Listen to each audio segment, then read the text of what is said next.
मेरी एक दीदी अपनी डाइट का बहुत अच्छे से ख्याल रखती थी, बट फिर भी एक दिन उनका सर चकराना शुरू हुआ। धीरे धीरे थकान भी होना शुरू हुआ।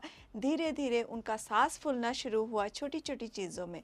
तो उनको लगा क्या प्रॉब्लम हुआ है। वो डॉक्टर के पास गए तो डॉक्टर ने फर्स्ट क्या किया, उनको ब्लड टेस्ट करने के लिए दिया। ब्लड टेस्ट करवाया तो वहाँ पे रिजल्ट आया, टेस्ट का रिपोर्ट आया कि ब्लड में हीमोग्लोबिन कम है। उनके लिए सबसे बड़ा सवाल मन में ये था कि मैं तो खाना अच्छे से अपना ध्यान रख के खा रही हूँ, फिर मेरे ब्लड में हीमोग्लोबिन कम कैसे हो गया। हम हर एक इंडिविजुअल को, कॉमन पीपल को ये समझना बहुत ज़रूरी है कि सिर्फ खाना खाने से हमारे बॉडी में हीमोग्लोबिन प्रोड्यूस हो जाएगा, ऐसा ज़रूरी नहीं है। क्योंकि हीमोग्लोबिन जो हमारे ब्लड में प्रोड्यूस होता है वो दो तरीके की पार्टिकल से होता है, एक है हिम, एक है नॉन हिम।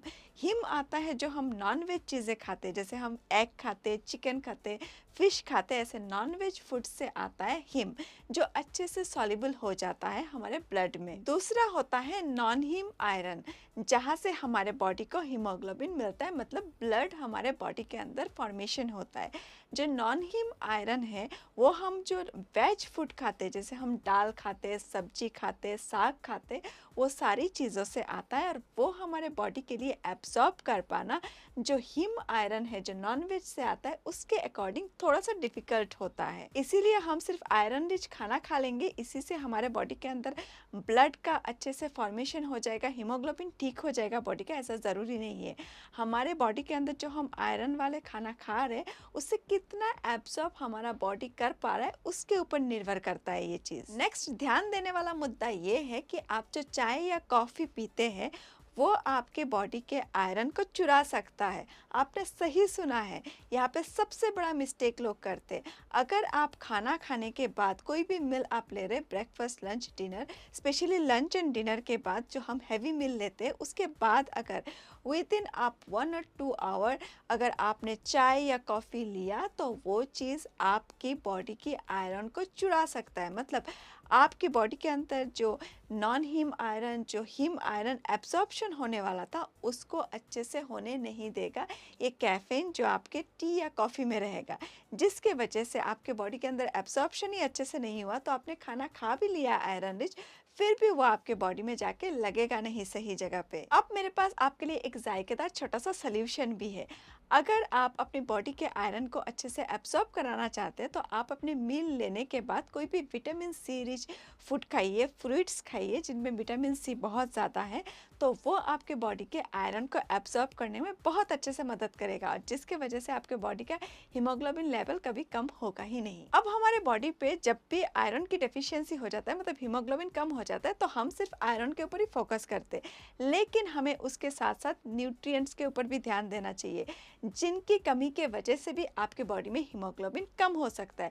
तो वो न्यूट्रिएंट्स कौन से हो सकते हैं? हीमोग्लोबिन आपके बॉडी के अंदर तभी ज़्यादा होगा जब आपके बॉडी के अंदर रेड ब्लड वेसल्स ज़्यादा होंगे। तो रेड ब्लड वेसल्स को बनाने के लिए हमारे बॉडी को हेल्प करता है विटामिन B12। इस प्रकार की न्यूट्रिएंट्स अगर आपके बॉडी में कम है, तभी भी आपके बॉडी में हीमोग्लोबिन की कमी हो सकती है। आप जितना भी आयरन रिच खाना खा ले, उससे फ़ायदा उस तरह से नहीं मिलेगा। तो अपने बॉडी में रेड ब्लड वेसल्स को प्रोड्यूस करने के लिए क्या करना पड़ेगा? विटामिन B12 की कौन सी फूड है उनको आपको रिसर्चमेंट करना पड़ेगा और उनको खाना शुरू करना पड़ेगा। अब सवाल ये आता है कि रिस्क फैक्टर किसका ज़्यादा है, मेल या फीमेल का हीमोग्लोबिन कम होने की?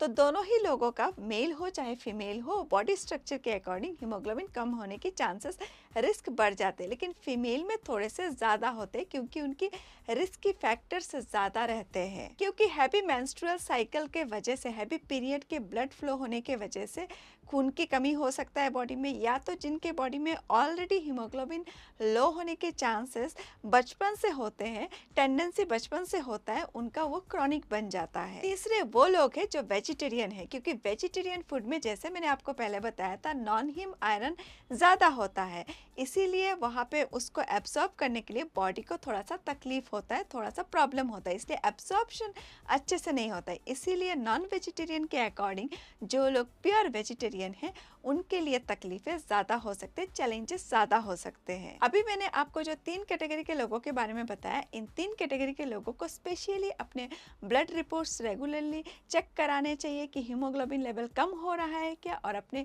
खाने पीने का अच्छे से ध्यान रखना चाहिए ताकि हीमोग्लोबिन लेवल कम ना हो बॉडी का। अब हमें कब अलर्ट हो जाना चाहिए कि ये हमारे बॉडी के लिए नुकसानदायक हो सकता है?